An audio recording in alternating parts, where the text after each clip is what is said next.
5 seconds. Start.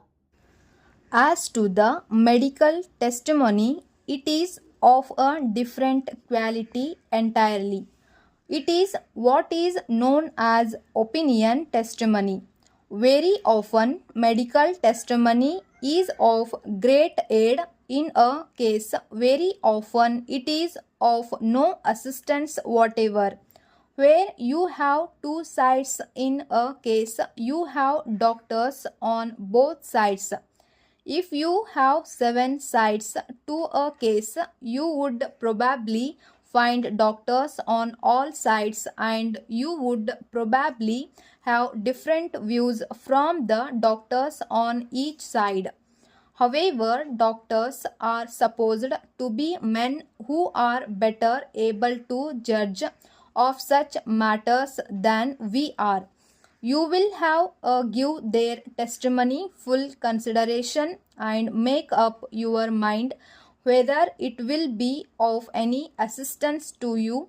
If it will be of any assistance, you are to take the opinion of the doctors. You are not bound by the opinion of any doctor in the case.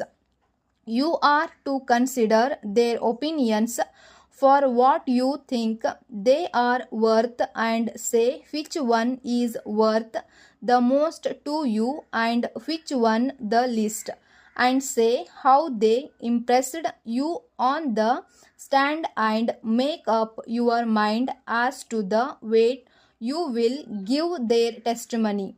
As I have already mentioned, you have had a couple of doctors on one side and 3 doctors on the other.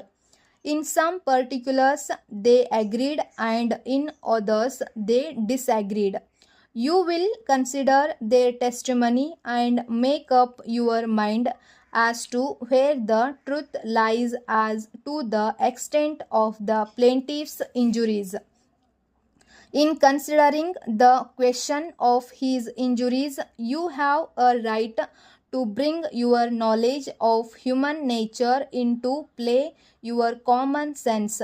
You are not necessarily to be dazzled by large figures and the plaintiff's own story of the injury and the effect of the injury.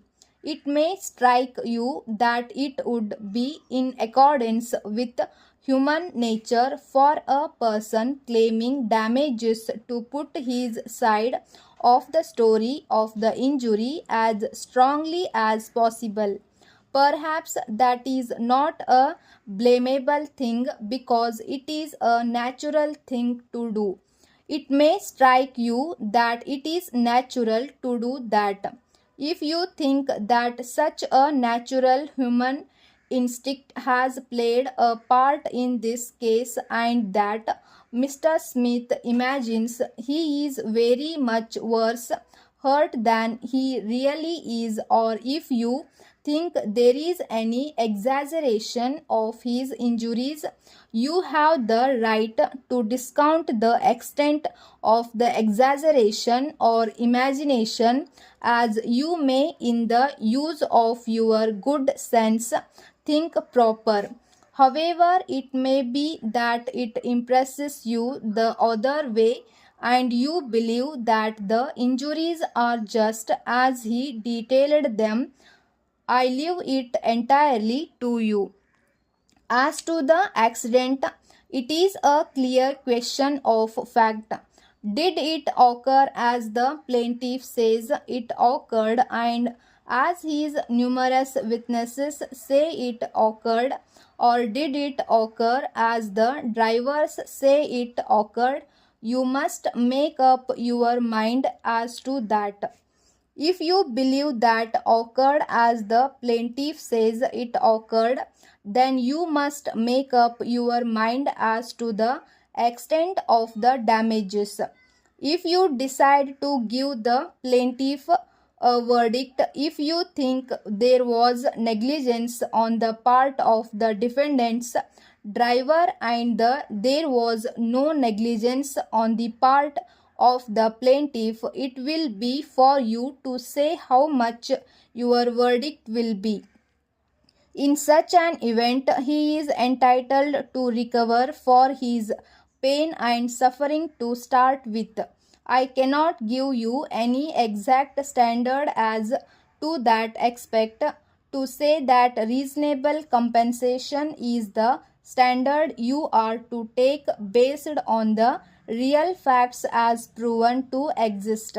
You have heard the plaintiff's description of his pain and suffering, and you have heard the doctor's testimony on each side, and if you find for the plaintiff, you are to make up your mind as to what the pain and suffering and injuries were and give him a verdict that you believe will be reasonable compensation.